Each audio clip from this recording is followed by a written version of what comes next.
our top individual, that'd be -30%, our bottom individual, -5%.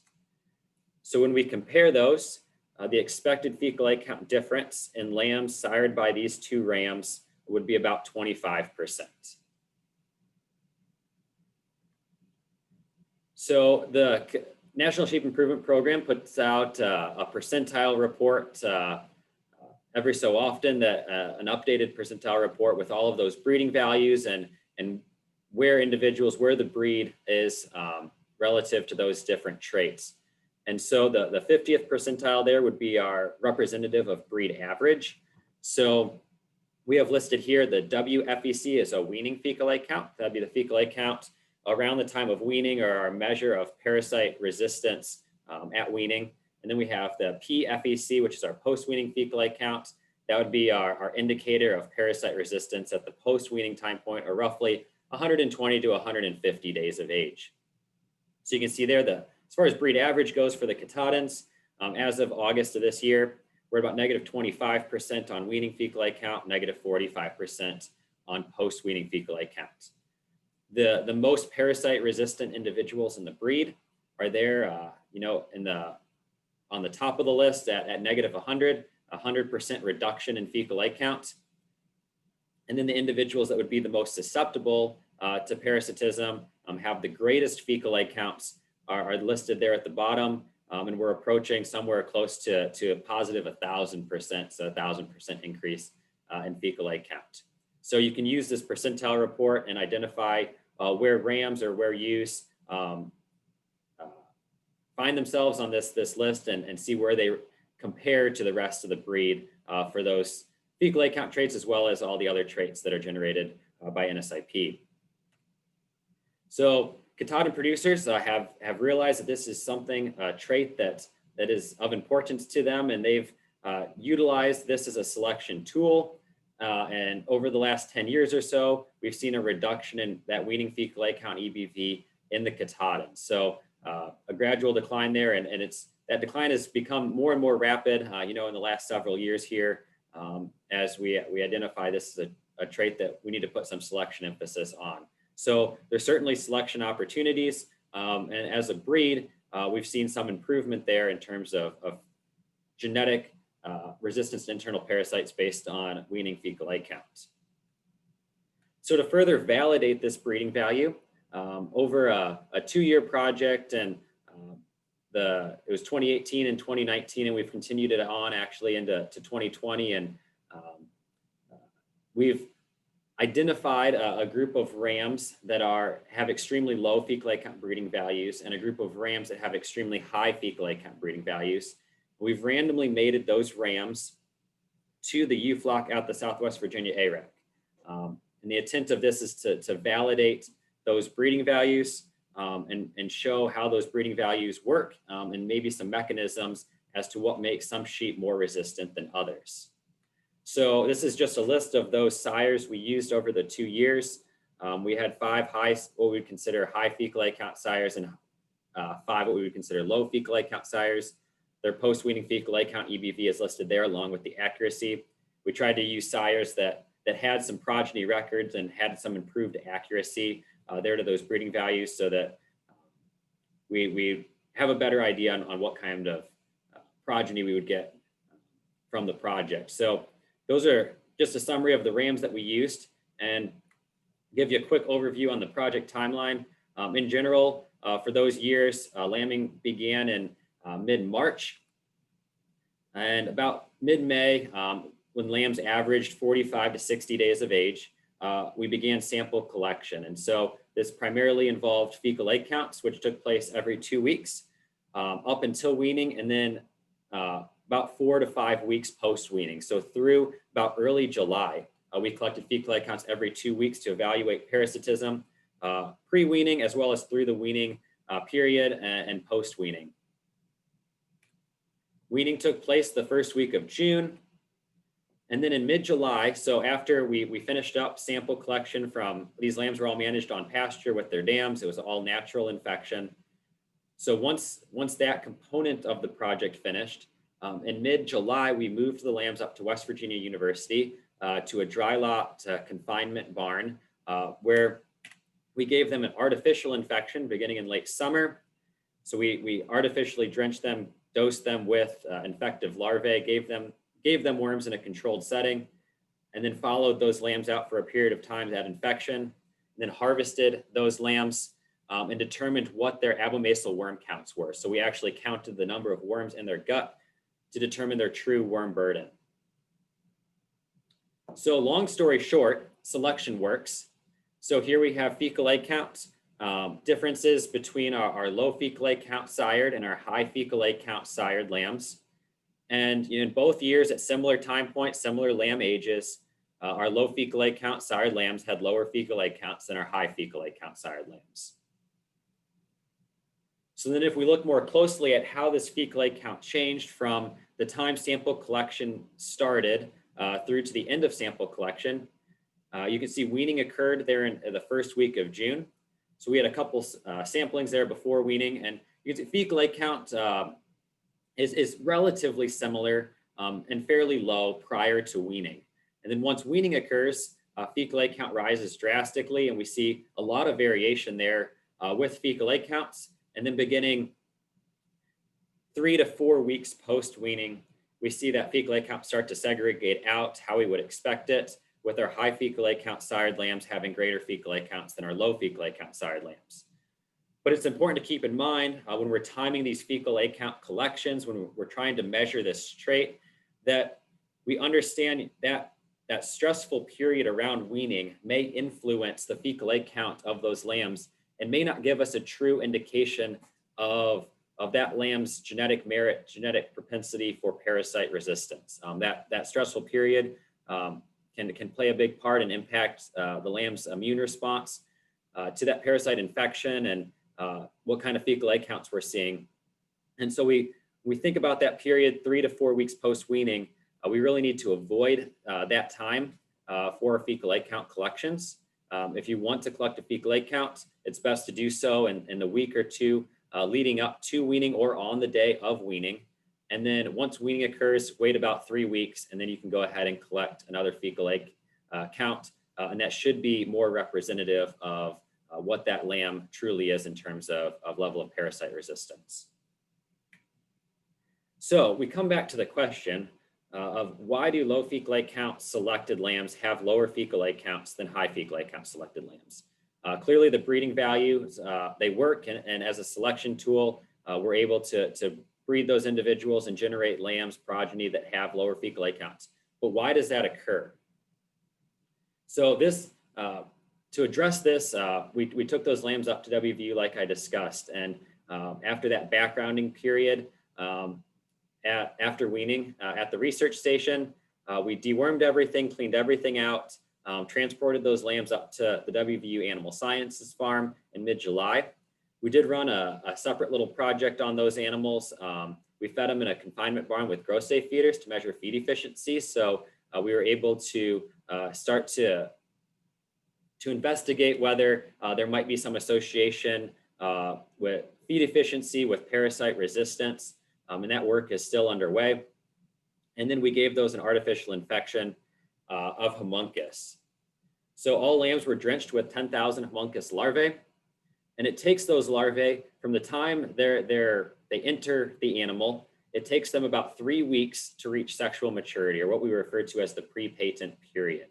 And so fecal egg counts generally are very low to non-existent for the first 3 weeks. And then fecal egg counts will start to rise after that period, after those worms reach sexual maturity and start reproducing. So we measured fecal egg count every week for 5 weeks. And then we evaluated that difference in fecal egg count prior to and after the pre-patent period. So how much did fecal egg count increase after those first 3 weeks of infection? So in the next graphs that I'm going to show you, I'm simply showing the difference in fecal egg count between the first 3 weeks, weeks 0 through 2 of infection, compared to weeks 3 through 5 of infection. So you can see here, this is artificial infection. Lambs are in a confinement barn on full feed. And our high fecal egg count sired lambs, again, have higher fecal egg counts compared to our low fecal egg count sired lambs.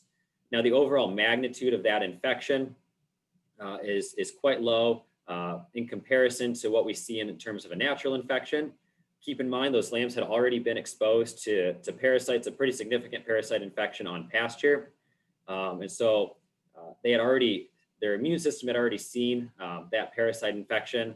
And along with that, they were in a barn in confinement under fans on full feed. So they had a lot of resources there to help them combat and handle that parasite infection. So the overall level of infection is much lower relative to a natural infection, but the trends are still the same. So after 5 weeks, we harvested those lambs, we removed those abomasums, and we quantified the number of adult worms that were in that gut. So you can see those adult homunculus worms, they have that barber pole appearance. That blood-filled intestine wraps around the reproductive tract of the adult female and gives them that barber pole appearance. So you can see those worms there crawling around on the abomasal epithelium there. So we wash all those worms out, we collect those worms, and then we go through that sample and we count every single one of those worms that are present. So that gives us a true measure of worm burden inside that animal. So if we look at the distribution of those worms over our 2 years, in the first year, there's really no difference there between our low fecal egg count and high fecal egg count sired lambs, relatively similar in terms of worm distribution, numbers of those worms in the gut.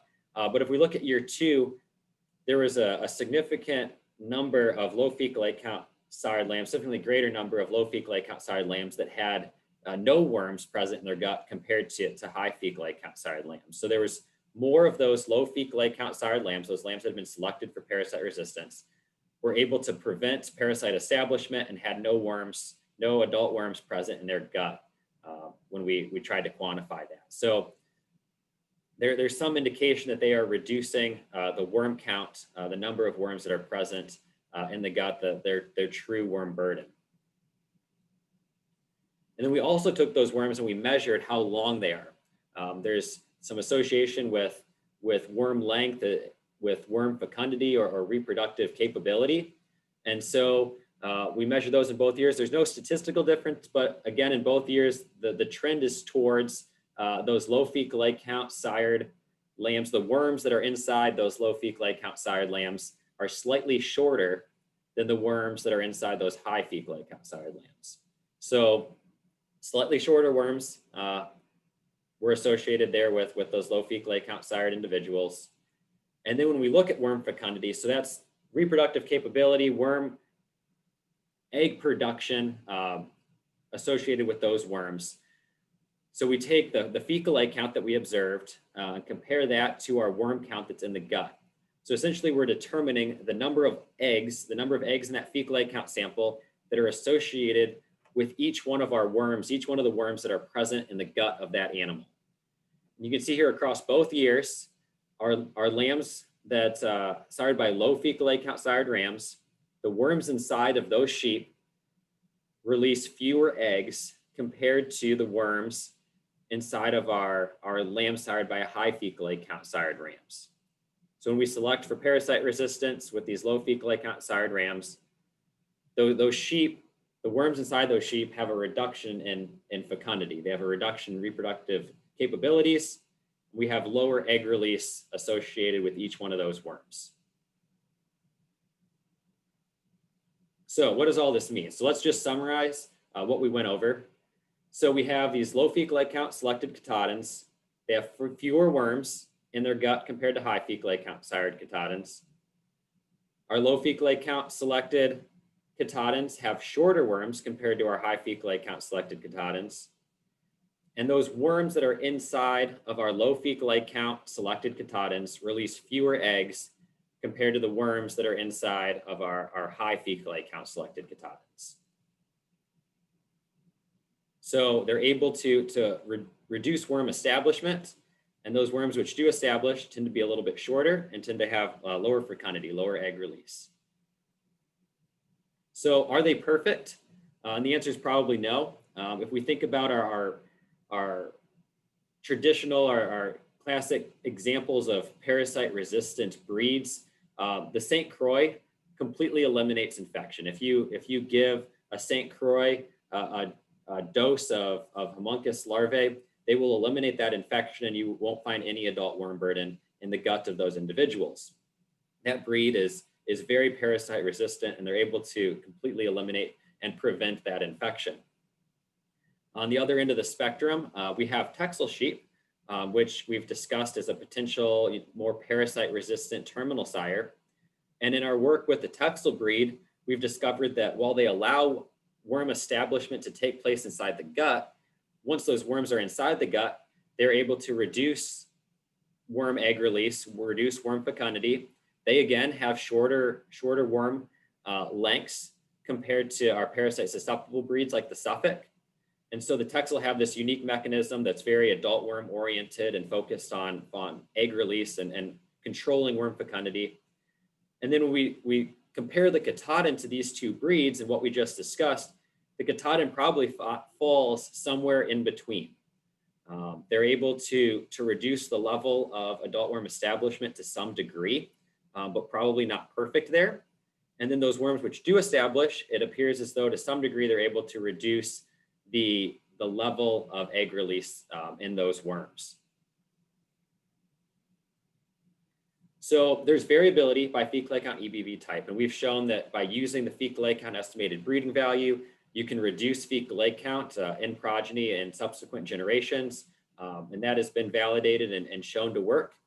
And then when we think about what's going on inside that animal, what's happening to cause that difference in fecal egg count, we start thinking about controlling worm establishment and controlling worm fecundity. And even in our low fecal egg count selected Katahdins, they may allow some level of parasite infection. They're not perfect in some cases. Some of them are, but not all of them. So they may allow some level of parasite infection, but those worms which do establish do seem to have lower egg release compared to worms in our higher fecal egg count selected Katahdins. So by selecting for parasite resistance, you are potentially reducing the amount of worm establishment as well as worm egg release. So along with all this, and this is some data that I showed last year as well, and I wanted to bring back up and just update you with this last summer's data. And for those of you who missed last year's field day presentation, show you kind of what we've been looking at over the last couple years. So in year one of this project, we had a substantial difference in death loss between our low fecal egg count sired and our high fecal egg count sired lambs, close to a 20% difference, where we lost almost 30% of our high fecal egg count sired lambs. We did, after doing some necropsies and working with local veterinarians, we determined that we were having some Clostridium perfringens type A issues, which we had not vaccinated for in the past. And so we were not vaccinating for it, and we had pretty significant difference there in death losses. So we followed this out. We began vaccinating for type A, first of all, and we followed our death losses and looked at those over the subsequent 2 years. So this is year 2 would be 2019. Year 3 is this past year's death loss data. And you can see by using that vaccination, we have reduced the death losses in the lamb crop as a whole. But keep in mind that the trend there is still the same. We're still seeing higher death losses in our high fecal egg count sired lambs compared to our low fecal egg count sired lambs. And in general, the amount of, after vaccination, the amount of change in death loss in our low fecal egg count selected population has remained somewhat more constant than what we see in our high fecal egg count selected lambs. So there's potentially some difference there in immunological fitness and some opportunities for more research, and some work, further work is underway with this at West Virginia right now, trying to address these differences and try to find some mechanisms and what's really happening here. So when we combine those years, we just break fecal egg count out categorically into these different groups. So we have death loss based on post-weaning fecal egg count EBV in these lambs over these years. And so you can see as that fecal egg count EBV increases, we have greater death losses are observed in those lambs. And when we get those fecal egg count EBVs over 150, so that'd be 150% increase, in fecal egg count, our death losses approach 20 to 25%. So keeping fecal egg count EBV under 150 appears to be very beneficial. Ideally, the lower the fecal egg count EBV, the better, though, as we've seen this association, not only with the change in fecal egg count, the reduction in fecal egg count, but also with these death losses that we're seeing. So I just wanted to throw this in here as some future directions and where we're kind of headed. Like I said, I'm now down at NC State and serving that small ruminant extension position. And I hope we can maintain these collaborative research and extension efforts with Virginia Tech and West Virginia.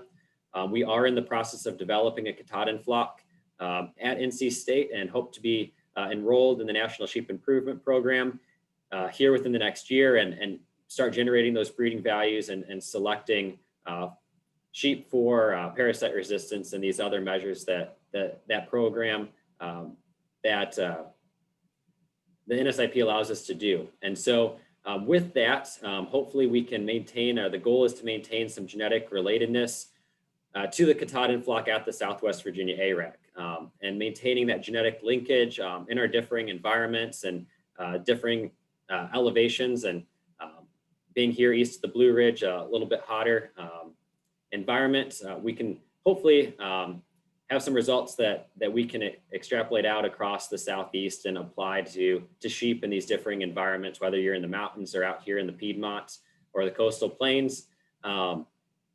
And in addition, these greater flock numbers hopefully will provide some more research opportunities for us to address the production challenges that you all are facing. So hopefully we can increase the number of Katahdins kind of in our research program, and we can start addressing even more of these challenges and answering some of these questions for you. So that's kind of where I hope we're headed.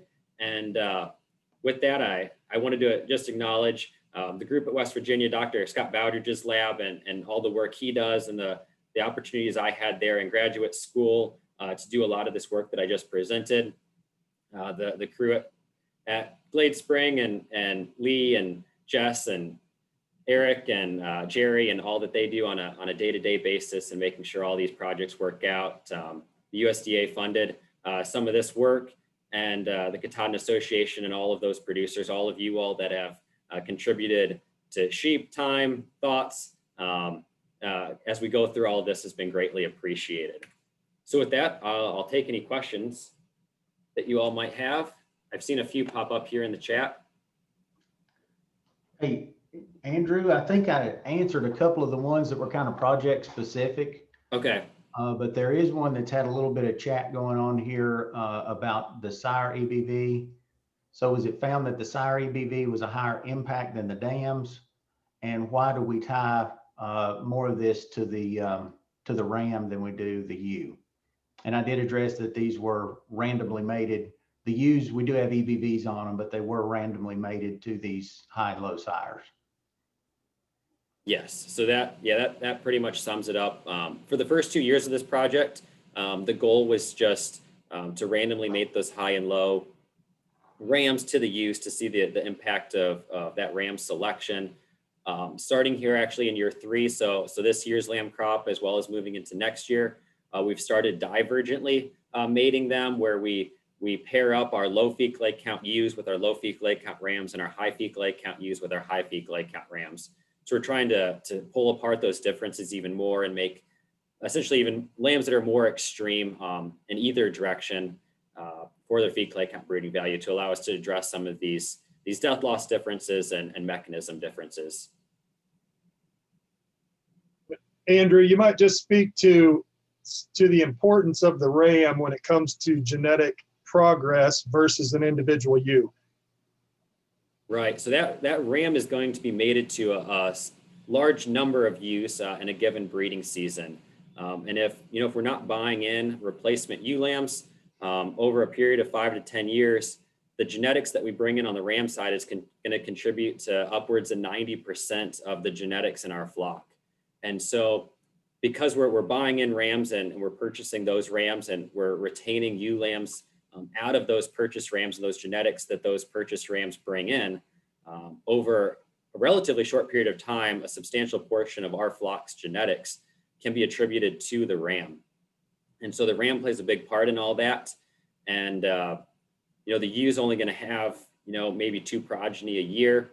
That ram is going to be mated to a substantial number of ewes, 30, 40, 50 ewes, maybe even in a given year, and have upwards of 60 to 80 progeny potentially in a given year. And so the impact of those genetics spread out and have greater impact than what we see on the ewe side.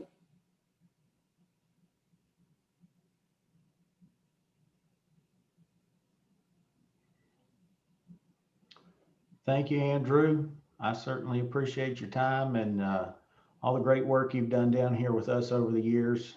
We've got a lot out of this project, from the terminal sire project that he did for his master's work, and then transitioning into his PhD with this project. We've made quite a bit of progress, I think, with a lot of what we know about the Katahdin breed and what we know about these fecal egg count values and some of these EBVs. So Andrew's done great work. Look forward to working with him in the future. And don't know that we've got any more questions popping up in the chat box, but I will keep an eye out for those, and Andrew can as well, and maybe answer them in the chat. But we'll go ahead and move on with Dr. Scott Greiner.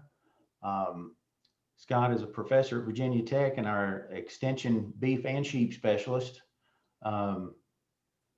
It's been a pleasure working with him all these years, and Scott's going to address some of the information, what we've learned about our ram test that we've had from 2012 through 2019.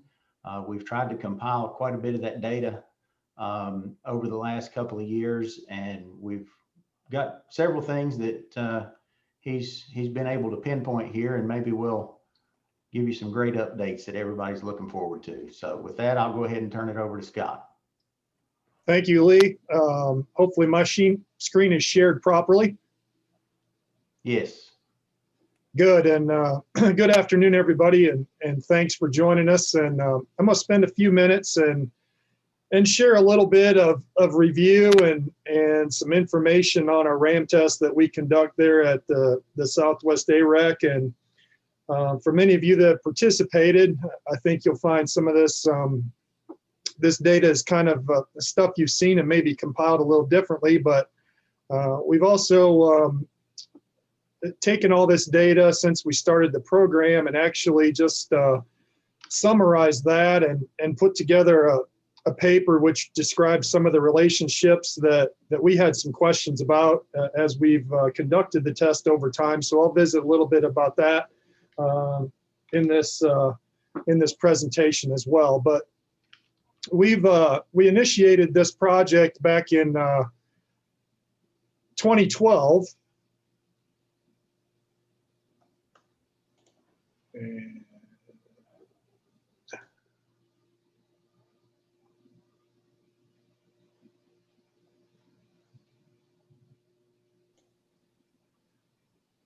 Scott, we lost your sound. No, I'm here. Okay. My computer's acting up though.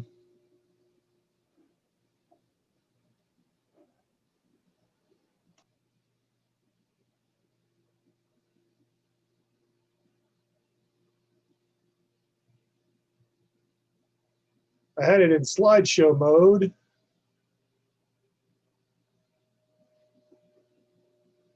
You're still seeing my slide though, right?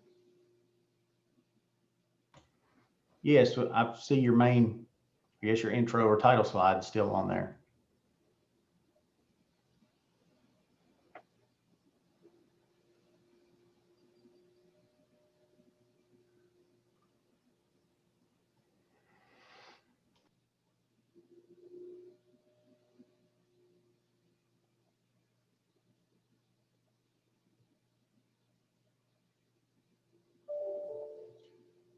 Andrew, you're unshared, correct?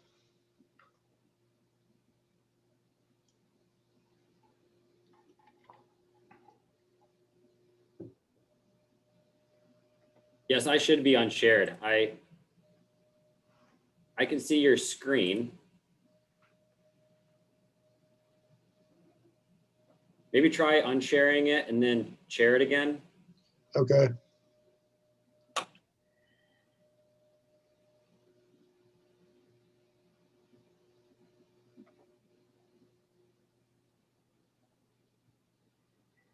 You guys just bear with us. This is virtual America at its best right here.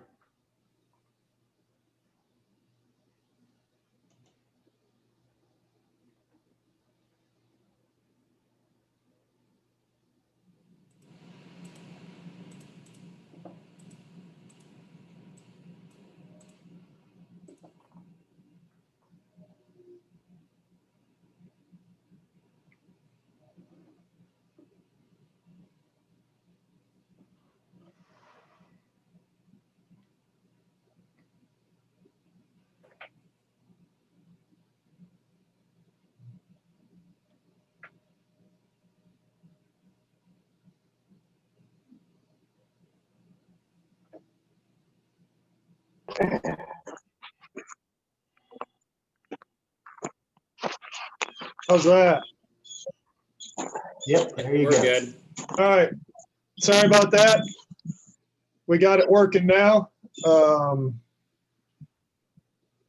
if we, just as a little bit of review, we started this this RAM test program back in 2012, and at that time, of course, Katahdins and hair sheep in general were, I won't say new, but certainly gaining lots of steam in Virginia as well as throughout the Southeast, and gaining in popularity, and certainly for all the right reasons in terms of their adaptability and some of the early work that we did there at the station that kind of evaluated the Katahdin breed along with Dorpers and evaluated them against wool sheep. But really what was happening at the time is this whole issue of parasites and resistance of the parasites to the anthelmintics or the dewormers was really surfacing and becoming a hot topic. And simultaneously, a lot of the work from Dr. Notter here at Virginia Tech was identifying pretty clearly that that genetics played a pretty important role in that, and that we could in fact select breeding stock which were more parasite resistant, and use that as a selection tool in addition to more traditional management schemes. And I guess as we thought about that and visited with you folks as producers in industry, we kind of saw a need for some sort of a project or a demonstration whereby we could evaluate rams, help the industry in terms of a demonstration in terms of data collection and that sort of thing. So we initiated the ram test down there at the research station, and really our purpose was twofold. Number one was to help breeders identify genetics which would work in a parasite environment, and that was sheep that were resistant to parasites and yet still have the capability to perform and grow on a largely forage environment. And in that context, also serve as an educational tool. I guess I would point out that you notice on this slide that our role and one of our objectives was really not to sell rams. And that's kind of a byproduct of what we did. And I know a lot of you that have joined us today have participated in the sale, but that really was not a major objective. That was kind of an outgrowth and a thing that happened secondary that I think has served the industry well. But that was not our goal at the outset. Our goal was to provide this mechanism, a genetic evaluation tool, if you will, and an educational piece that hopefully the industry could capitalize on and use moving forward. I know we've got several folks on the call that maybe aren't as familiar. I'm going to quickly review what we do, just the protocol for the test, and then review some of the data. So to date, we've had rams consigned from breeders from 16 different states. Those range from Virginia north to Pennsylvania, over to Wisconsin, down to Texas, back over to Florida, and then back up and states in between. Those ram lambs are born in January through mid-March. The rams are delivered towards the end of May. At that time, we give them a full health protocol in terms of their vaccinations and so forth. And on arrival, we give them, deworm them with 3 different products representing the 3 different anthelmintic categories, and we put them in a dry lot. Okay, and that begins a 21-day period where we dry lot those rams and acclimate them. They get hay during that period. Obviously, they're not out grazing. We introduce them to that pelleted supplement that we use.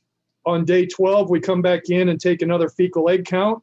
And really our goal there is to make sure that we have effectively, using those dewormers, remove the parasites from the sheep so that our test can be effective. And so we want very low to 0 parasite loads. The other thing that does is ensure that we don't have rams that we've brought in that have drug-resistant parasites that we're going to propagate throughout the test and spread to other rams and ultimately spread back to you folks, which might take those rams home and use them. And so I would say we have identified, Lee, a handful of those rams and did elsewhere with them, and they did not participate in the test, but that's the purpose for that. After those 3 weeks, then those rams go into forage paddocks. We have 3 of them and kind of break the rams up into different weight groups. They are administered a standard dose of Haemonchus contortus larvae. So we actually infect them with parasites, and then they're subjected to a 70-day test where they're running on pasture. They're getting about 2% of their body weight in supplemental feed, and we pull fecal samples every 14 days starting the initiation of the test. So there's 5 different collection periods. Those fecal samples then we analyze, we monitor the fecal egg counts in the rams, we record that. The rams also get FAMACHA scored and weighed on each one of those interim periods. We use FAMACHA score to monitor parasitism, and rams that FAMACHA score 3 or greater get dewormed. We record all that, of course, and so really have various mechanisms to monitor both growth performance as well as their response to a standard dose in a controlled environment, if you will, or at least a standardized environment in that setting. Then at the conclusion of the test, we do ultrasound, do a breeding soundness exam. We deworm those rams again to eliminate those parasites before they go on to their next destination, whether that's through the sale or back to a breeder.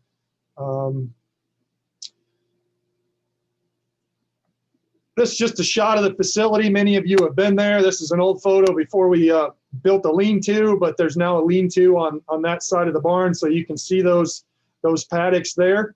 I might also mention that those are used exclusively for sheep. We stay off them in the spring. Lee and his crew actually make hay off of that, so we're reducing any inherent parasite burden that might be out there. And so the parasites that the sheep have are those that we administer and actually artificially infect them with in that kind of standardized, controlled environment, if you will. Just a few results slides.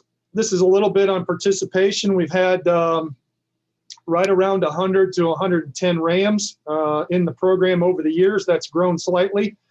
Certainly interest has grown as the program has matured. To date, we've evaluated a little over 800 head of rams. And as I mentioned earlier, those rams have come from a good cross-section of states, 16 of them, kind of all over the eastern U.S. And we're very thankful to you breeders for doing that. And hopefully the program's been informative to you. It sure has been to us. And hopefully we'll share a little of that data here as we move along. How do the rams perform? And this is one of the questions I think we had a little bit internally as we started this project. And you can see that actually over time, the rams have tended to do just a little bit better. We have not changed anything in terms of our management protocol. But the last 3 to 4 years, those rams have averaged right at 0.4 pounds a day or slightly better in terms of performance. They didn't do quite that well early on in terms of the program. There's certainly some environmental differences as we look over the 8 years of the program. We've had tremendous environmental differences in terms of rainfall, in terms of forage availability, and those types of things, which has certainly impacted that. but that's real world, and we deal with that. You all deal with that on a daily basis, and we all do. And so that's one of the things that that certainly impacts that. Likewise, to performance, this slide represents the average fecal egg count of all the rams during the entirety of the test. Okay, so it's a snapshot, if you will, of the level of parasitism or the level of parasite infection that those rams had during the test over the course of time. And I think this is where the differences in environment really show up. You see 2015 through 2017, we had kind of a spike there. My recollection, at least a couple of those years, we had some timely rains and kind of an ideal environment in terms of moisture, weather, and temperature relative to parasite infection, and that showed up in the rams. We had some years early on, if I think back, if I recall correctly, Lee, 2014 was extremely dry. And so our level of parasitism was quite low. We still were able to measure relative differences between the rams, but I think it points to the real world scenario as we deal with parasitism and we deal with measuring it. Environment's going to have a huge impact. And so we could draw a similar analogy using this slide to perhaps you folks on the call today. Your farms are likely equally as variable from one to the other, depending on where you live, what your rainfall is, what your temperature is. Your level of infection is going to bounce around from year to year, perhaps from pasture to pasture, and from season to season. And I think that's an important message as we deal with parasites for sure, and devise management and selection strategies to help us. If I could use one slide to kind of transition from that, this just kind of shows the same thing, but I've just got 5 years on this slide and what happens to the level of parasitism. If you think about what our protocol is, we're infecting those rams on day 0. As Andrew mentioned in his talk, it takes three weeks for that worm larvae to mature, become an active infective parasite, begin to show its effect on the sheep. And so it's after that 21-day period that we'd begin to see some response and some reaction in terms of measuring fecal output or fecal egg count in those rams. And that's exactly what we see. Those rams tend to elevate early on in the test. And then as they cope and deal with those parasites, fecal egg count either stabilizes or tends to go down over time. And I think if you look at the red line, that's 2015. Environmentally, that was a wetter year.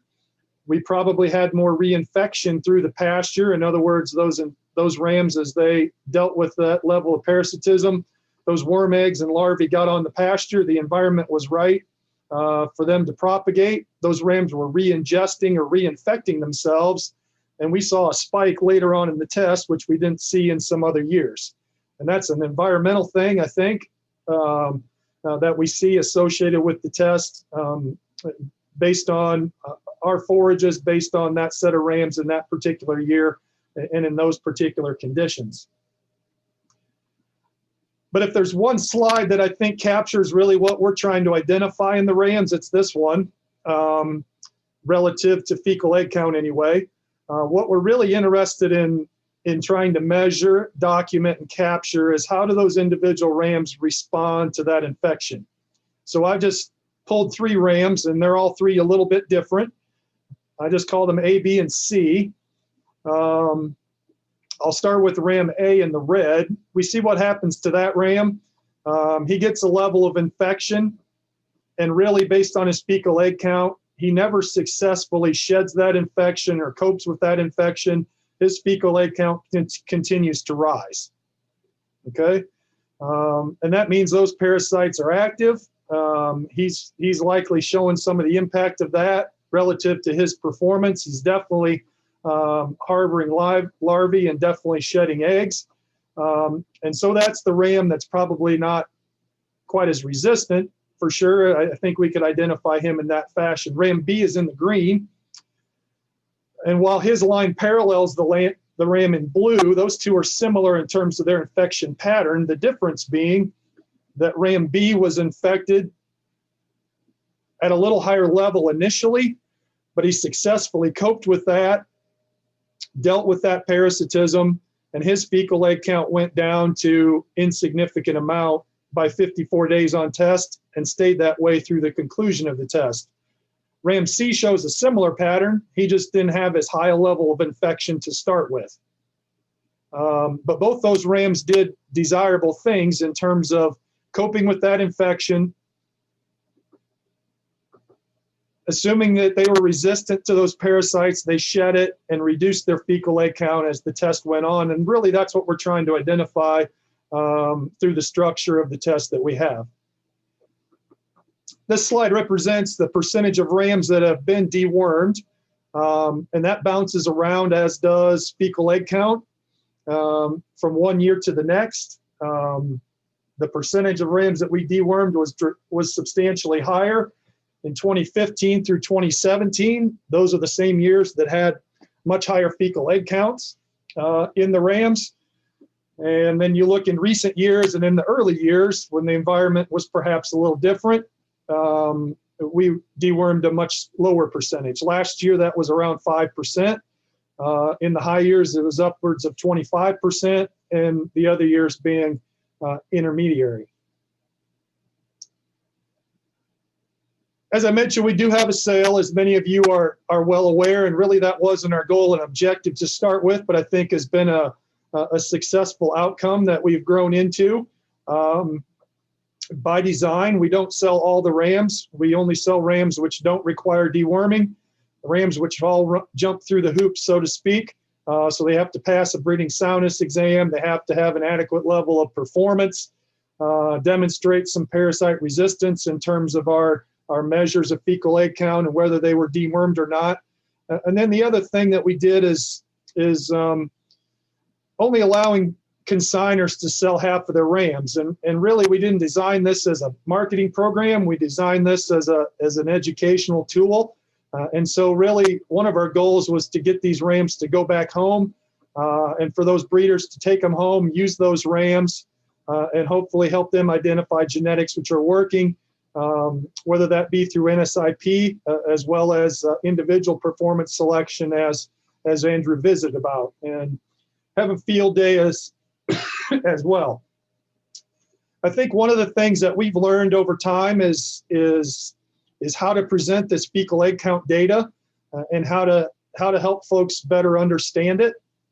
And so what we've chosen to do from that standpoint is really categorize the rams, not so much from the very best one.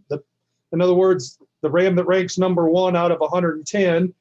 That's not nearly as much interest to us as it is which are the best 30 rams out of that 110. What's the upper echelon? Which rams are the best, as opposed to what's the group that didn't fare so well, and compare and contrast those to the rams which are kind of average in the program. So I think we have to think about it that way, given all the other factors that are involved and engaged as we're taking these measurements. It's very difficult for us to identify which ram ranks number 1 versus which ram ranks number 110. But I think we're quite comfortable in this system kind of grouping them that way in terms of the upper third versus the middle third versus the lower third. Just a little sample. I know this is probably difficult to see of that data that we generate. All the individual data in terms of test gain and weight per day of age, the ultrasound data, as well as that adjusted fecal egg count that we use at the end and report that on all the rams, not only those in the sale, but those rams that go on. This slide just represents the value of those rams over time. We've had a tremendously successful sale, and to that we're very thankful for, and I know the breeders that are participating are extremely thankful for. I'd be remiss if I didn't admit to you that had you asked Lee and I 10 years ago that we'd be having a ram sale with measuring we measured parasite resistance and growth, and we'd sell rams north of $1,000 per average. If you'd asked us that question, Lee, I think we'd have. I don't think we'd have bought into that. But I think there's a reason for this, and that's what my next few slides are going to share. I think the program has successfully documented what we hoped it would, and that's identified genetics that in fact are superior, and in fact do the job, and I think we're measuring the right traits. And I think successfully, there's lots of success stories, I think, both anecdotally and a few objective ones, and I'm going to share that with you. So I want to just go through, and I've just pulled out some examples with Lee's help of rams which have gone back into programs and been utilized and served as sires in those programs. And so the proof is in the pudding, so to speak. These are rams which have test data and then have been used in flocks which record on NSIP, so we have progeny data. And I'm just going to show you 2 or 3 examples, okay? I'm going to start with an example that,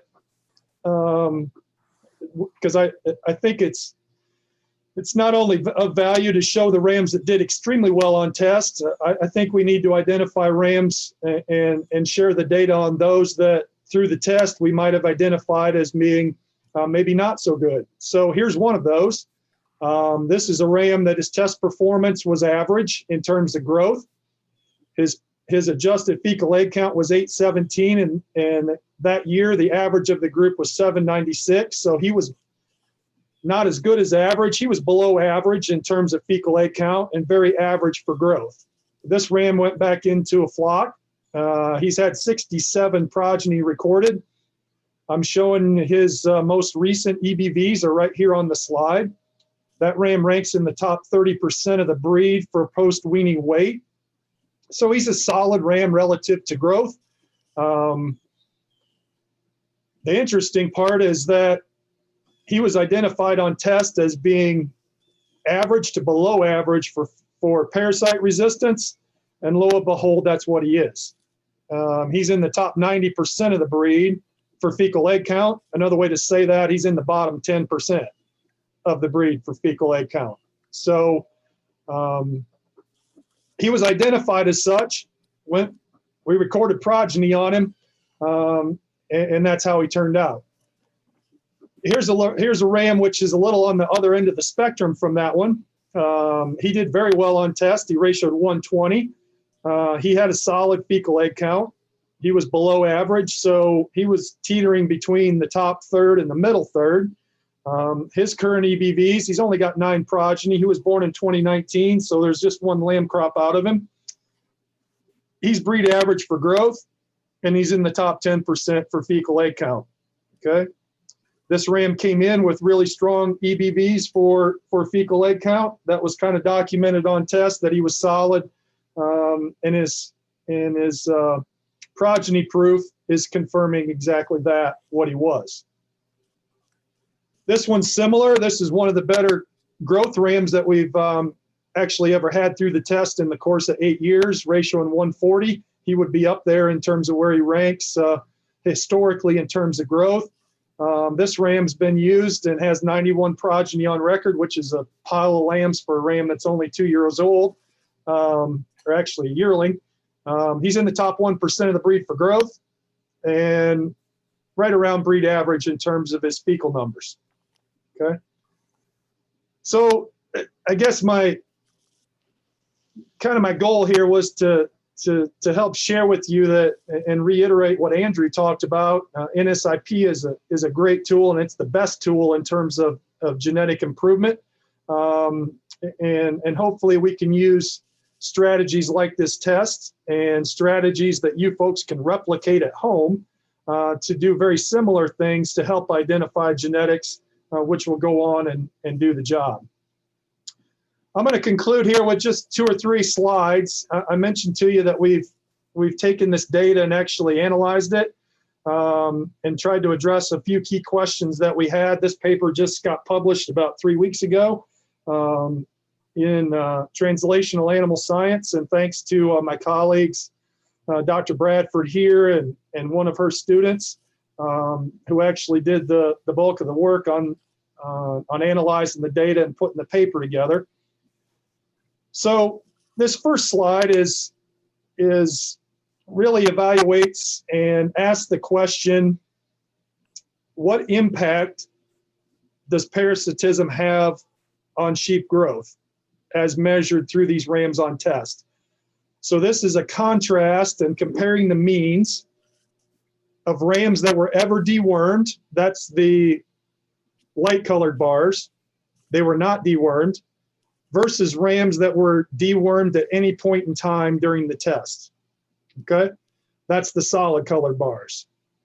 So the take-home message is that early on in the test, of course, none of them are dewormed, so we wouldn't expect any difference between those at day 0. Really, that difference between in growth performance and weight grows over time as the test goes on and kind of plateaus at around 56 days and then kind of maintains that through 70 days. So early on, the difference between being dewormed and not dewormed is about 1.5 pounds. By the time we get to 70 days, that's in excess of 10 pounds. And that includes rams that are dewormed for early on in the test and then recover, and our FAMACHA scores 1 and 2 for the remainder of the test. It includes rams which are not dewormed until the very end of the test. But parasitism, as you folks know, is real. It costs us in performance, and that kind of documents it. One of the other questions that we were interested in kind of exploring, the FAMACHA scoring system that you're all familiar with, 1 through 5. And we consider 1s and 2s from a practical standpoint, at least from a management standpoint, to be the same. We were interested in using our data to try and confirm if in fact that is a safe assumption or not. Our FAMACHA scores 1 and 2 the same, at least from a performance standpoint, from a measurable standpoint. The quick answer to that is yes. This data on this slide kind of shows that. This just contrasts differences between FAMACHA score 1 and 2. And we broke that into whether the ram was dewormed or not. There are some differences in those bars that you see on the graph. But the difference and the important point is at the bottom in the small print that none of those contrasts are significantly different statistically. And what that means is that weight of rams that are FAMACHA scores 1 and 2 are not different. So they're the same from a practical standpoint. We can't separate FAMACHA scores 1 and 2 based on weight differences. Performance is not affected if they are a 1 or a 2. And so our standard practice of not deworming either of those scores is a good one, and it's justified, and this data supports that. This third graph is a little bit busy, and I'll do my best to kind of share with you what it says. And this is similar to the previous slides in that we're comparing rams that have been dewormed versus rams which have not been dewormed. And this time we're plotting that on both within FAMACHA score and test day. So you can see there the key has got the 4 FAMACHA scores, 1 through 4. Test days are across the bottom of the graph. Okay, there was no statistical difference between rams that were dewormed or not early in the test. You can see that across FAMACHA scores, regardless of FAMACHA scores, from 28 days on, rams that were not dewormed were heavier than rams that were dewormed. I don't know that that's, I think that's what we expect and confirm, and that's definitely more pronounced as you get out here towards a FAMACHA score 4. And what that means is that anytime a ram scores a FAMACHA score 4 and is dewormed, those that impact of parasitism is more than likely impacted for an extended period of time. Is what that I think is the take-home message about that. So even those that are fours, regardless of when it happens, they're going to be impacted significantly in terms of their performance, and that's likely to have lasting effects. That's probably also true for a 3, and as we talked earlier, 1 and 2 is much less pronounced. So in general, rams that are not dewormed are at all points in time are heavier than rams that need to be dewormed based on FOMACHA score. So to kind of conclude things, I think we've collectively learned a lot, and hopefully you folks that have participated have shared in that. Hopefully the project has successfully demonstrated some mechanisms to measure simultaneously growth performance as well as parasite tolerance. Some of those tools are pretty easy to apply, and I think we're learning more about them all the time. As the tests and the programs evolved, we've tried to place emphasis on NSIP and genetic evaluation, and hopefully what we're doing is complementing NSIP by these rams going back into flocks that have NSIP and hopefully getting further proven and identifying genetics which work and can reduce our parasite burden and also maintain adequate growth performance. I think we've demonstrated well that environment matters, and it does impact things.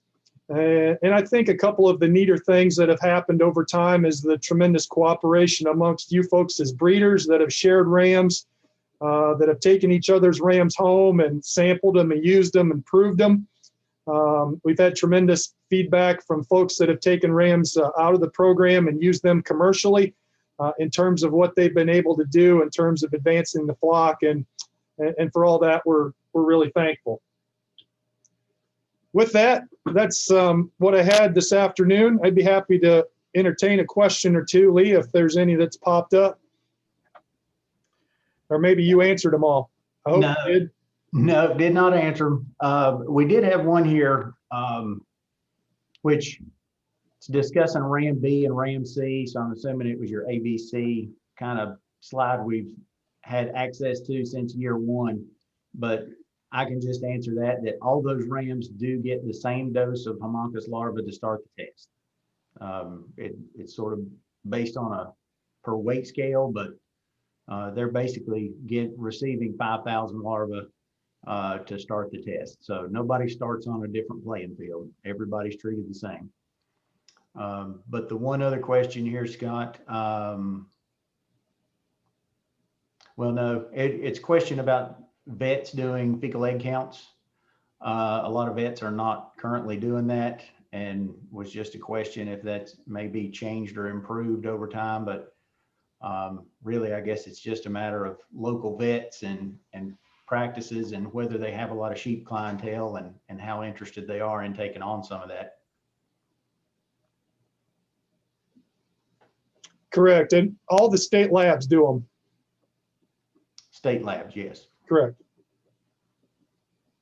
So I hope that answered your question there, Emily. State labs, or maybe contact the university and state you're in, or an extension office for further info. But yes, and we hear that a lot from folks all over the country, not just the state, because, you know, as Scott mentioned, we deal with a lot of people from different states just with this test alone.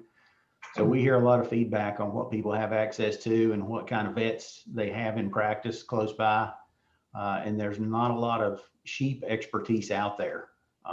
So Lee, there is currently through the consortium, there is 3 universities which are doing fecal egg counts at a reduced rate. I will dig that up, and Andrew just put it in there. Thank you, Andrew. So if you go to wormex.info and look that up, that would be the best and most economical way to get that started. Andrew put the website address in there. Okay. In the chat box. Yes. And I see Roxanne has mentioned Texas is starting a lab strictly for fecal egg count analysis in San Angelo. All right.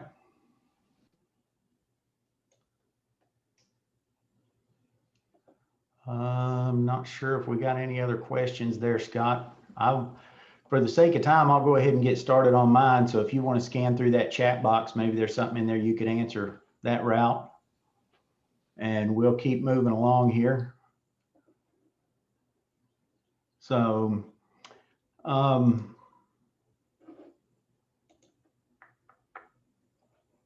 you guys getting my screen showing up? It's there, Lee. Okay. All right, so over the course of time, those of you that know me, you know, I work with the Katahdin flock here at the station with projects such as what Andrew's been working with in his graduate school studies over the years. I also maintain a flock of Katahdin sheep at home. So I'm kind of wearing two hats today, one for Virginia Tech and Southwest AREC and another one for my home operation. But really, it's just sheep, whether they're Virginia Tech sheep or whether they're my sheep at home. You know, some of this talk I'm going to give may be leaning a little more Katahdin oriented, but that's just what I work with. So, you know, it pretty much translates across most breeds,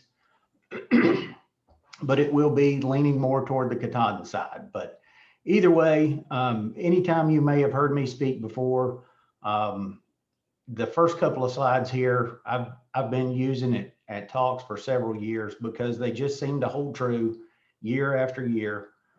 Whatever your management strategies are, whatever your production system is, if you're going to be a good manager, you need to know what your market is.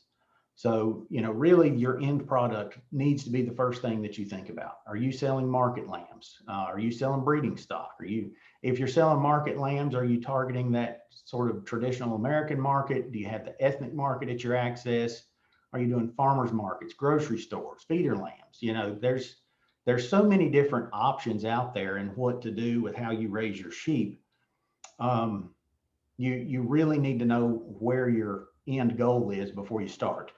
And, you know, we've had a lot of talk about EBVs and how it's translated with the RAM test and how we're using that in our research. And really from a scientific standpoint, when it gets right down to it, EBVs are the only way that we have to scientifically tell you what kind of genetic merit these animals have. And it just takes time, it takes data, it takes animals, huge numbers of animals to accumulate that data and build the accuracies on those numbers. And we're going to talk about that because we have, over time, again, I've had lots of people over the years, you know, ask me about NSIP, EBVs, how do you use these things? We have more and more people starting to get interested in NSIP, our National Sheep Improvement Program. They see the EBVs, they see some of these rams that come through the RAM test that have EBVs and some that don't. So of course it sparks questions, it sparks interest. And over the last few years, the way that the sheep industry has really sort of accelerated and pushed the National Sheep Improvement Program, people have become more interested. They realize that there's a lot to capitalize on and gain from using EBVs in a management system if you have a substantial number of sheep or if you don't have a huge flock. But what you need to understand is no matter if you've got 500 ewes or if you've got 20 ewes, there are strategies that you need to know in order how to use these numbers, how to select breeding groups, how to select your contemporary group structure with your ewes. There's just a lot of things to think about, and we could talk about it for hours, but I'm not going to do that. I'm going to give you kind of the quick and dirty version of how EBVs are utilized in my system, either at home or here at the research farm, and things that we do. But really what it boils down to is they're a management tool. There are several management tools out there, but EBVs are a great one to use. But if you're going to improve your genetics, buy a quality ram. I think, you know, based on what Andrew told us in his talk, what Scott told us in his, and the way we work the ram test that goes on here at the station. The ram is extremely important to your production system. It is half your lamb crop. So, the things you need to consider, you want to buy from a reputable breeder, whether they're using NSIP or not. You want to see records. You want to see performance records on ram lambs, or any kind of production records. If it's a mature ram you're buying, you're going to want to see his offspring. You want to see what they look like. You want some health history. Or if you buy from a performance ram test like we've got here, you're mainly going to be targeting that post-weaning performance. We can offer you data on that. Even if there's not EBVs available, if those rams don't come from an NSIP flock, as Scott made mention of in his talk, when we go back and look at rams with EBVs and that are going to NSIP flocks, we're finding those animals that are really testing out in our test program that match up quite well, going back to what their EBVs are. So, even if you don't have rams that have EBVs, there are ways to test that performance. And that's another good place to go and buy rams. The heritable traits that a ram is going to offer, you can see them right here, growth, reproductive performance, maternal traits, parasite resistance. All of these things are really going to be coming from the ram. So as you're thinking about keeping daughters, keeping replacement ewes within your flock, you really need to gear towards looking at the numbers and the production of what that ram can do for you to really get you to the next level. And of course, this all goes back to record keeping. If you're going to be a good manager, you've got to keep good records. If you don't keep good records, you don't know who's working for you. And really, if you've got a flock of sheep out there and you're trying to maximize your profit, you've got to know who's working for you, because those ewes are there doing a job for you, is basically what it boils down to. You need to keep lambing records. You need to identify those animals. You need to know which ones they are, which ewes you have that are producing efficiently, which lambs you have that look good. You can identify where they came from, who their parents are. As far as the ewe inventory and production records, that's just so critical in everything we do. Breeding records, you've got to know who the sires are. If you throw a group of, if you've got commercial ewes and you've got several good rams that you throw out there and you're pushing to the meat market, that's one thing. But if you're really wanting to dig into the details and find out which of these sheep are really working for you, you've got to split those contemporary groups up. You kind of need to use individual rams. You need to identify who those sires are, so you know which ones are being productive and which ones are not in your system. So keeping weights, growth records on those lambs is going to be critical. And culling records is probably just as important as any of the rest of this. If over time you see that you're starting to cull several daughters out of a certain ram for whatever particular reason, maybe he's not passing on good maternal traits or good maternal characteristics. And you can see that through culling records. So you really got to keep tabs on the information that is coming out of your management system. And you can do anything from pocket notebooks to spreadsheets. You can get as detailed and intricate as you want. But what it boils down to is all these records that you're keeping, they're going to build efficiency in your management style and your operation. And if you are interested in getting into NSIP and getting EBVs on your animals, that's going to lead to better accuracies on those EBVs. And we'll talk a little bit more about that as we go on. But what exactly is it, the EBV, and what does it do? It's a number. It's going to give you a measurement for several different characteristics and traits. But what it does, putting it into NSIP, you're getting the cumulative effect of ancestry, the pedigree information. Even if you start off from scratch and put commercial ewes in the system, or if you put a ewe in that already has a parent linkage somewhere or a half sib linkage somewhere, the system's going to pick up on that, and it's going to start to connect all the dots. It's going to bring the ancestry together. As you put your data in, it pretty much translates and trickles down as a cumulative effect over progeny. The system itself will make the adjustments for age, sex, the age of the dam. In certain instances, it's going to account for those environmental differences. So you can weed out a lot of the noise just by taking your hard data and putting it into this system. And a lot of things will pop up that you just don't even see unless you are using the program or utilizing these numbers efficiently. So what data do you need to collect? You know, basic data that is going to really jumpstart what you need to be doing. Of course, you need the sire and the dam. You need a date of birth, a birth weight is preferable, birth type and rear type. A lot of people over time have asked me what rear type is. Well, birth type is how many she has born, and rear type is how many she's going to raise. So, you know, in the and raised, I want to specify there, if she has 3 and she only raises 1 every year, she's not doing a very good job for you. And those are things you really need to keep track of. And if you get that weaning weight at approximately 60 days of age, you know, this is the basic data that you can plug in the system, and you can come back with some pretty good information, especially your growth data. From birth to weaning, you're going to get a little bit of information on that ewe, her milk production. You're going to get some weight data that's going to translate back to that sire for your weaning growth. And as far as optional data that you can put in, if you've got those lambs available at closer to 120 days and you've already, you know, you wean those lambs, when you take that weaning weight, get that post-weaning weight value on them. You're going to see how those lambs have grown and performed after they've left their mother, after they've sort of left that security system and they've left that added protein in their diet of whatever milk she was giving them.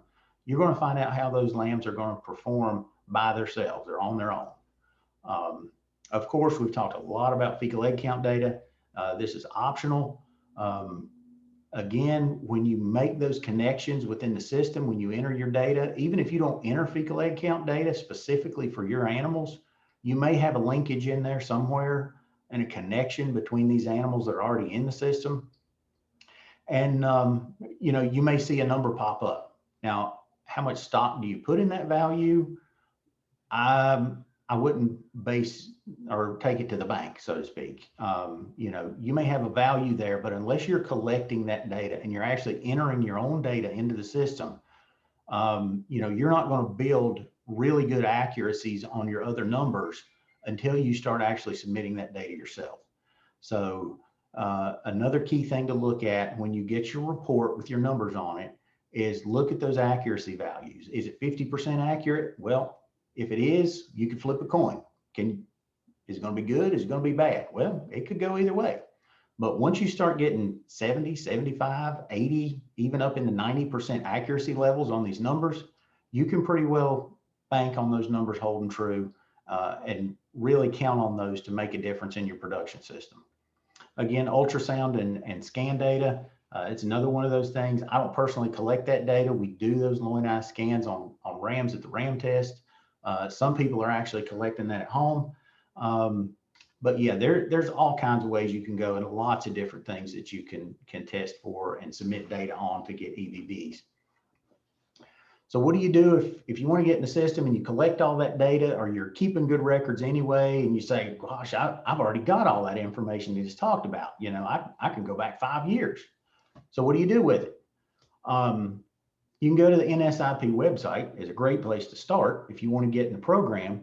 There's tons of information on that website. And I'm going to see how I run on time here. I may switch over to that and just skim through some of that. But, you know, nsip.org is the website or the web address, or you can just put in the Google bar National Sheep Improvement Program, and it's going to pop up. But there's tons of information on there. If you're a Katahdin breeder and you know where the KHSI website is and you're familiar with it, there's a direct link to NSIP from there. There's lots of information on the Katahdin webpage as well about EVVs and the National Sheep Improvement Program. Talk to current breeders, producers that are already in NSIP. Look for chat forums, webinars. Use your university and extension resources that are out there to get information on it. And you know, if you talk to 10 different people, you're probably going to find 10 different ways people use the system or how they use their numbers. Or they may send you somewhere else with a great link with tons of information. So the more you get out and talk to people, or I guess maybe this day and time, the more you Zoom or talk to people on cell phone, you know, you can find different ways and things to look at to really expand your management system and your operation. Information overload is out there. You just got to look for it, but there's plenty of information. Spreadsheets and Pedigree Master, you know, I keep all my records in Excel personally. I've used it for years. I'm just comfortable with it. I know there's lots of other programs out there, and I talked to several people that have herd management type programs that they use. Excel is easy for me to do because I've done it. You can save things as a text file and just dump it into Pedigree Master rather than entering. And Pedigree Master is the program for submitting this data to NSIP or land plan. So, you know, I'm just comfortable with it, and I know how to dump the data at once rather than just entering individual animals. If I've already got all that information on a spreadsheet, I don't want to go back and enter all that information separately again. So, you know, that's just something to think about. One main, and I think probably with sheep EBVs years ago, I think Dr. Notter was the first person I heard kind of coin this term. Garbage in equals garbage out. And it holds true with all of this. If you're not collecting good data, don't submit it. But if you feel like you've got good data, put it in the system and see where you stand. But if you put in a bunch of junk, you're not doing yourself any favors. You're not doing anybody any favors. So, you know, make the effort to do it right, or you're better off just not even doing it at all. Because if you're not putting good data in there, you know, it's going to affect you first. It's going to reflect in your numbers, your EBVs that come back in your printout. And then it's eventually going to trickle down to everybody else that maybe has a relative or somebody tied into your flock somehow. But you're not helping yourself if you do it incorrectly. Again, it is just a tool, but it does help you make better decisions. So how do I personally use EBVs in my Katahdin flock? And again, this is mainly from my experience at home and how I do things at home. But for growth, you know, weaning weights, post-weaning weights, you know, you can push the limit kind of as much as you want to, and you're going to see when things may start to fall apart on you if you go too far. And that can happen. You know, if you single trait select, you know, you can let everything else fall to the wayside, and you're going to end up in trouble somewhere down the road. I can about guarantee it'll happen. But again, what's your market? I mean, that goes back to the first slide that I talked about. And when do your lambs need to be ready for whatever your market is, whether you're selling breeding stock or whether you are selling market lambs. You know, that ethnic market, if you're looking to sell things in the ethnic market, you're trying to hit a moving target.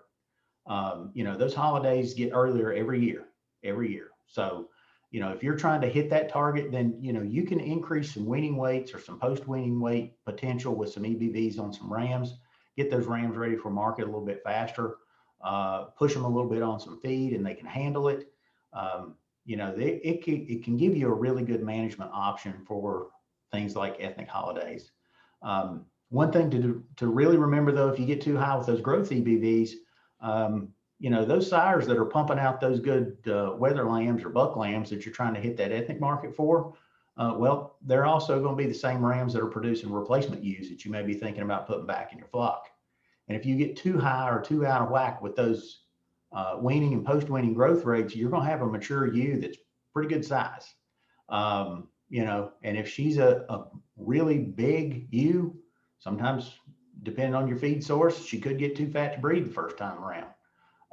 And again, if she's a big frame mature ewe, she's going to eat a lot more groceries. So it's going to take a lot more to take care of her. It's going to take a lot more when she's gestating to take care of those lambs that she's carrying also. So that's just something else to think about from the growth side. Now, maternal, again, we just talked about that ewe. I like a moderate mature ewe size, you know, that 150, 170 pound. I don't really want to get much bigger than that. You know, moderate frame ewe that's carrying twins for me and she's raising them, she's doing a great job. She's an efficient ewe in my system if she's consistently raising those twins. And using EBVs, you look at the number of lambs born, number of lambs weaned. You know, if you're in the teens to the low 20s, to me, and the numbers that I see reflecting in my flock, that's typically the consistent twinners that raise them. Maternal weaning weight, that kind of goes back to, it takes into account growth and what her milk production is.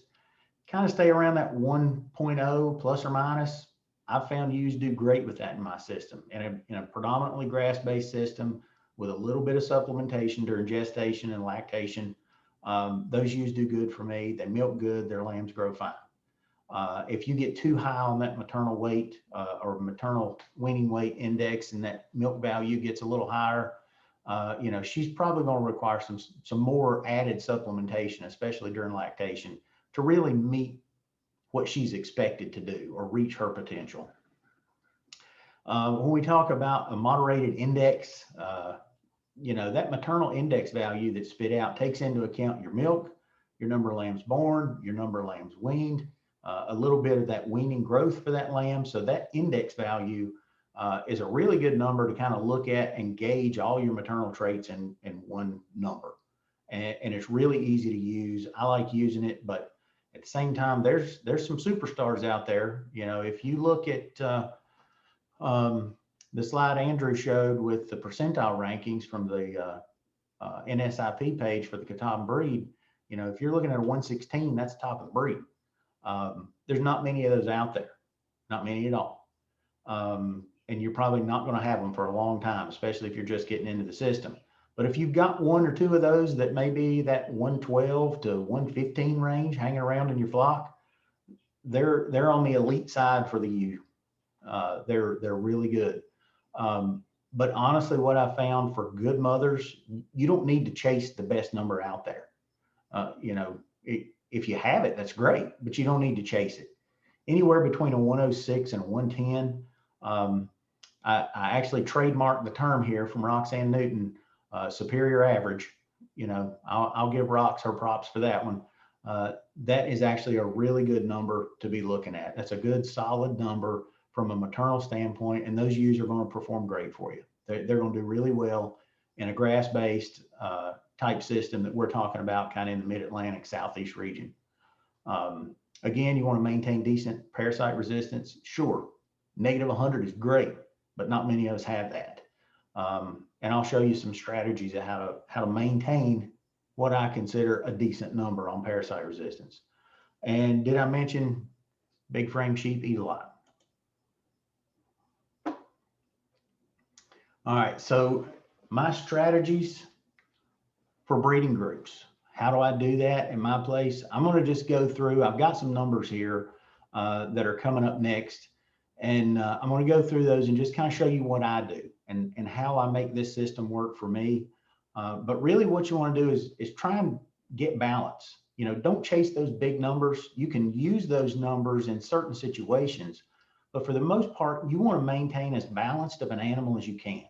You want good growth. You want good maternal. You want good fecal egg count values or good parasite resistance.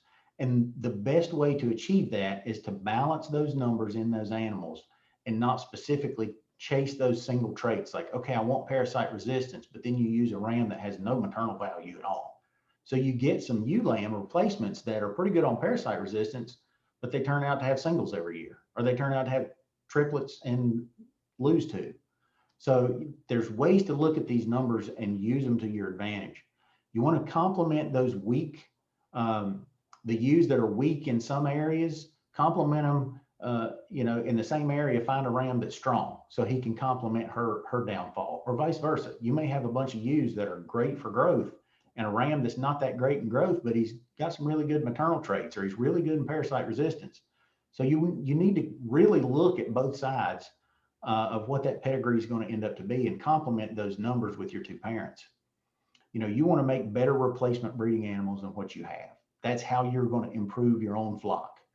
And if you can do that consistently over time, and this program will help you do that, you will definitely see some differences and advantages in your program and how you do things, because your sheep are just going to perform better.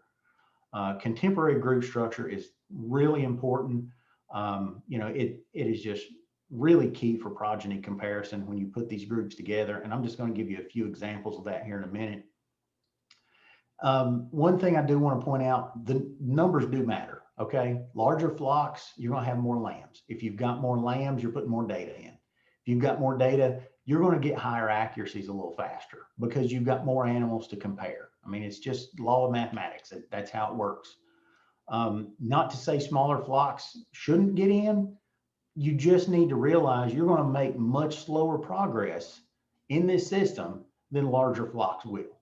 You're eventually going to get there, but you've got to realize it's going to take time because you just don't have as many animals going into the system. You really need to use multiple sires for those efficient progeny comparisons. You know, if you only use one sire, well, all the lambs are from the same sire, so you don't have anything to compare him to. You know, you got to use 2 rams. That way they both got progeny in your flock and you can compare one to the other to figure out which one's better.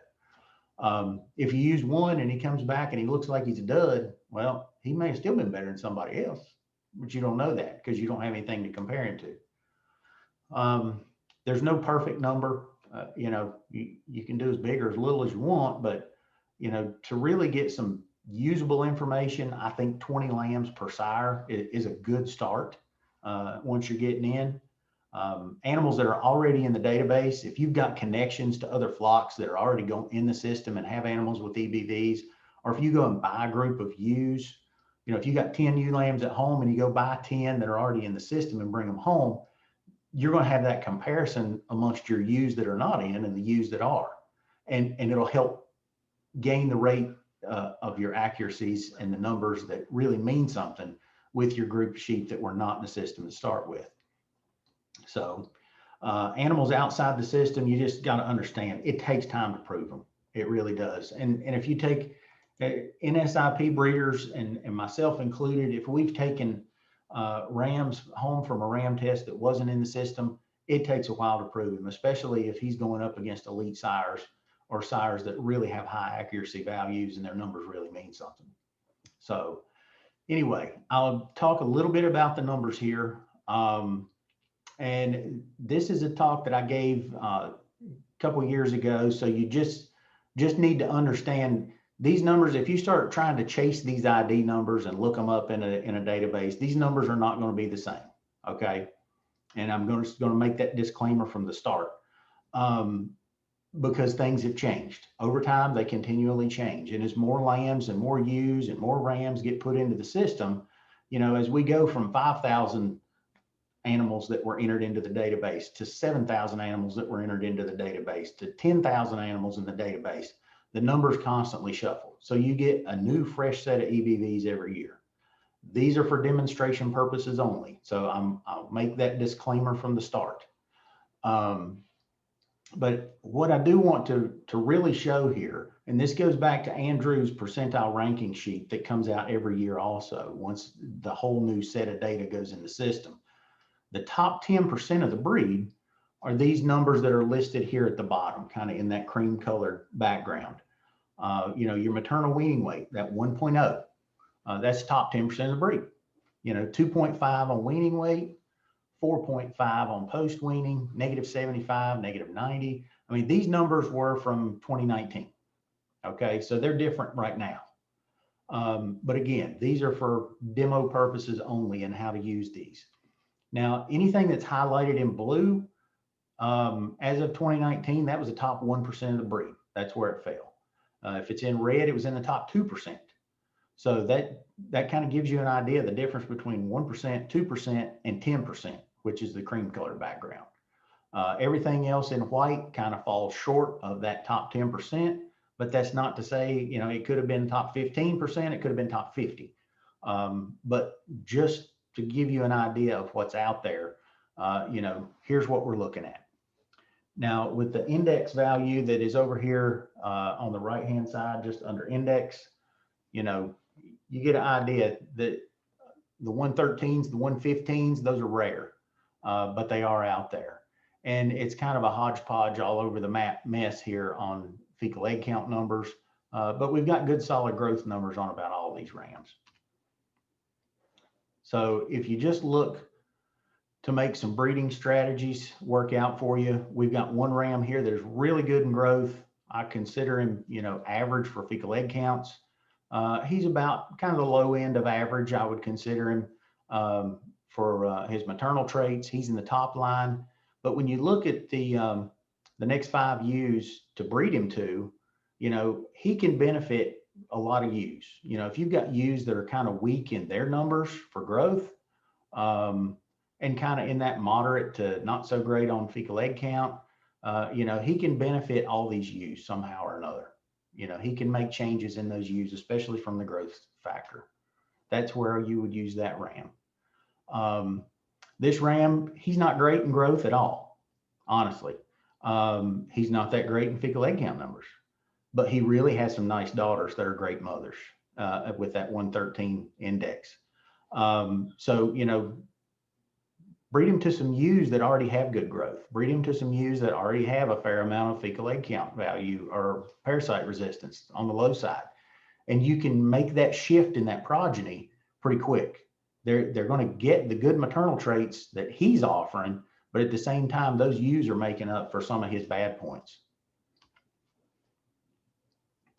This ram is a really nice balanced ram. He's got good growth numbers.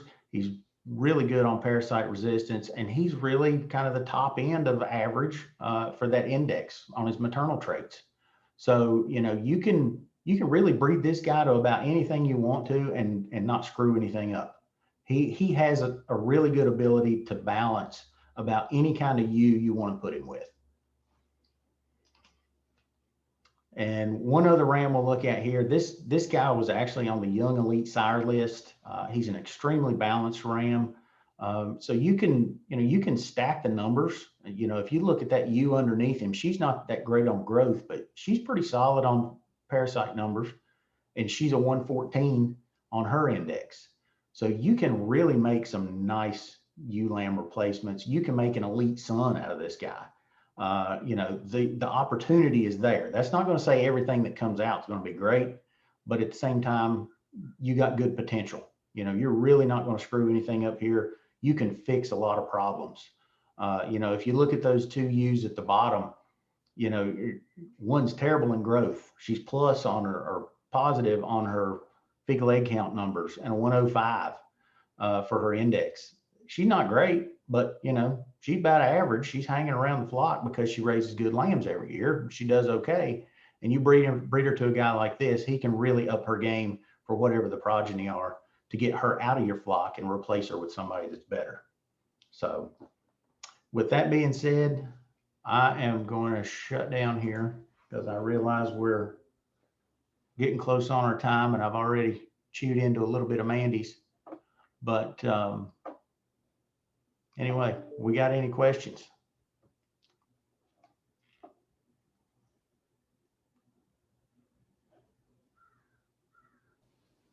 Lee, there was a fair amount of questions and discussion in there about entering data and how to get started, et cetera. And I think several folks have responded. Okay. So that's been good. Yeah. I know we've got several. I mean, this is probably old hat to some of our NSIP folks that are on here. But, I wanted to gear this a lot toward folks that call and email and show up at RAM sales and ask questions about NSIP and what EBVs can do for you. That's really kind of the way I wanted to push this talk because that's where most of my questions come from, both as a breeder and as a person in my position here at the AREC. So, thank you guys that are out there, you NSIP producers, for following up on those. And again, that NSIP website is a great place to go for a lot of resources on data entry. So, all right, I will scan through this chat box here and see if there's anything I need to field. But right now I'm going to turn it over to Miss Mandy Fletcher. And Mandy is got a new role with Virginia State, working with the Small Farms Outreach Program there. She is in Southwest Virginia and is also a consignor to the RAM test. So thank you, Mandy, for being here with us today. And we're going to turn things over to you and let you take off and tell us about the programs that you have that could help our producers here in Southwest Virginia.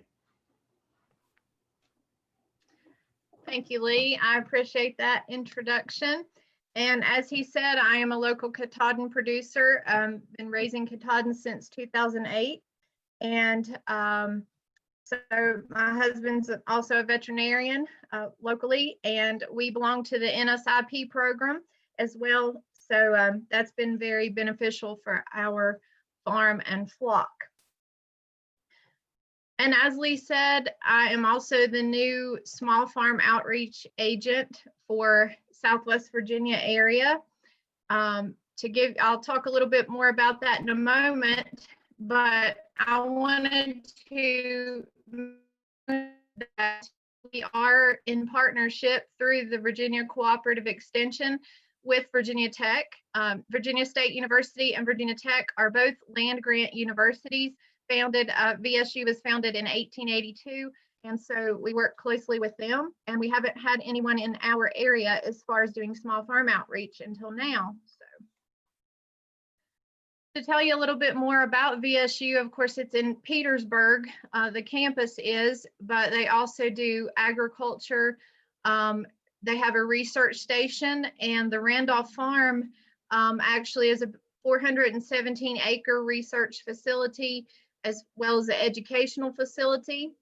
And within the Randolph Farm is located a sheep and goat facility is located, as well as a new mobile processing unit for sheep and goats. That is still, the details are being worked out with that, but if you can see the picture, you can notice that's a pretty neat processing unit. And so they will do some processing there at the university for now, and then possibly move to other locations within the state, but pretty excited for that.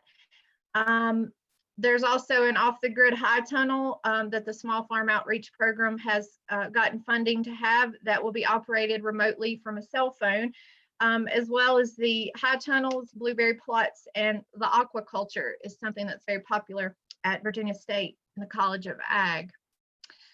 So our program helps small farmers make big impacts. I've put our website on to find us, www.ext.vsu.edu, and specifically the Small Farm Outreach Program. And so we offer a variety of training opportunities, including workshops and courses geared towards small, limited resource, new and beginning farmers and U.S. military veterans. So we help farmers improve on their business skills, management, production, and marketing, and as well as doing on-farm consultation. We also help farmers access services available through state and federal agencies like USDA, the Natural Resource and Conservation Service, Virginia Department of Ag and Consumer Services, or VDACs. So I'm going to talk about a program that's available through the Coronavirus Food Assistance Program that is actually not state, it is throughout each state. It is not just specific, but throughout our country now. So that's available, and the deadline for it, I'll be reminding. There's also a mobile education unit that has been, is nearing to completion. The inside is being finished now, so it will be traveling throughout the state at some point soon, hopefully.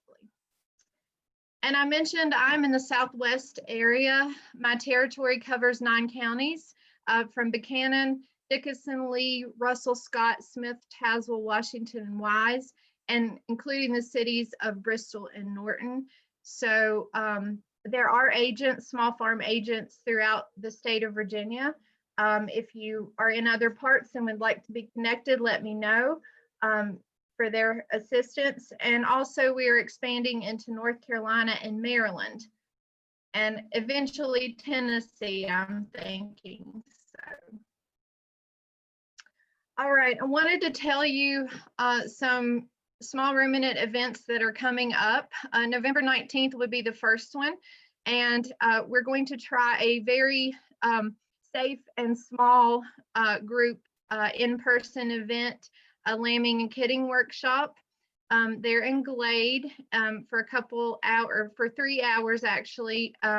If you are interested in this, I will need you to contact me via email for registration information or call me. I've placed my phone number here.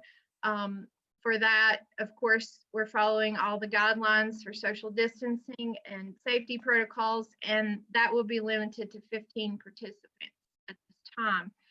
And on behalf of the Virginia Sheep Producers Association, which I am a board member of and the current president right now, we are going to host a virtual Virginia Shepherd Symposium.